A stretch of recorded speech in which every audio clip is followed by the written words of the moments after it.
So focused ultrasound has the potential, and I emphasize the word potential because a lot of what you will hear is aspirational or futuristic, but it has the potential to improve and extend the quality of life and decrease the cost of care for certain patients with a variety of neurological disorders.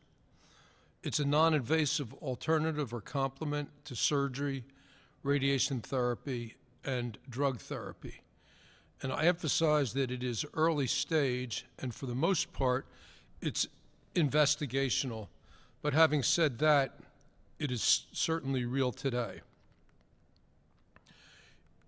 In the bottom pane here on the left, we see a 64-year-old architect who's been disabled by essential tremor for approximately 10 years. Essential tremor being a cousin of Parkinson's disease. And there you can see his attempts at drawing, not really satisfactory for an architect. This is an MR scan of his brain performed before the treatment, the procedure for his essential tremor. The blue dot deep in the brain, there in the middle, is the target of the abnormal nerve cells, which are firing away uncontrollably and causing his shaking. He went into the focused ultrasound device for about 4 hours, and he was wide awake. There was no anesthesia, in fact, no drugs at all, and obviously no incisions or holes in his head. And the target was treated with 1,028 intersecting beams of ultrasound energy. And at the end of the procedure, another MR scan was done, and that black dot can be superimposed on the target, and that shows that the target was completely and accurately and precisely obliterated. And at the end of the procedure, he was able to draw reasonably well for the first time in many years. And 3 months later, you can see his tremor is gone. So where we are today in the evolution of this technology for treating brain disorders, first of all, neuropathic pain, the type of pain that's associated with phantom limb pain, people who have had amputations, or pain that comes from stroke, or pain that comes from nerve injury. A number of patients have been treated in Zurich. The results have been published, and that is now commercially available. Movement disorders, essential tremor. The first 15 patients in a pilot study to demonstrate the feasibility, safety, and preliminary efficacy of focused ultrasound have been completed. The results of that have been published in the New England Journal of Medicine.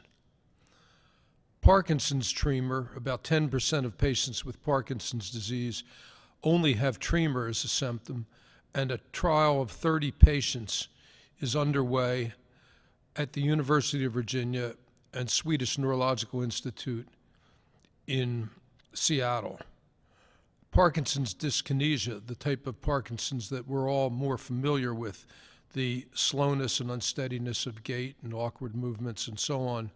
There are 2 trials ongoing at the University of Virginia, at YUMC in Seoul in Korea, the University of Toronto, and a couple of other institutions. Brain tumors, the first patient with a metastatic brain tumor from a breast cancer was treated in the last weeks, again at Swedish Neurological Institute in Seattle. And a patient with a glioblastoma was also treated at the University of Zurich in Switzerland. Both of these patients were part of a trial, again, just to prove or demonstrate the feasibility and the preliminary safety. It was not a trial, is not a trial of efficacy. The first 12 patients with obsessive compulsive disorder have been treated and followed up for 1 year at YUMC in Seoul. And the results seem pretty reasonable, and that is the predicate for doing a more definitive pivotal study to prove safety and efficacy. And the study of depression, patients who failed all other forms of therapy, is being organized at YUMC. That will be 10 patients. Epilepsy, 2 subsets of epilepsy, one called hypothalamic hamartoma and the other mesial temporal lobe epilepsy. Pilot studies of feasibility are currently being organized, and our hope is that both of those will be launched by the end of 2015. And lastly, stroke. 20% of patients with stroke have blood clots in their brain. Focused ultrasound is being used to, in theory, to dissolve the blood clot and make it easy to remove with a simple needle. And that trial of feasibility is being organized in Toronto. And with a little bit of luck, that will also start by the end of 2015. So that demonstrates the roadmap for brain applications of focused ultrasound.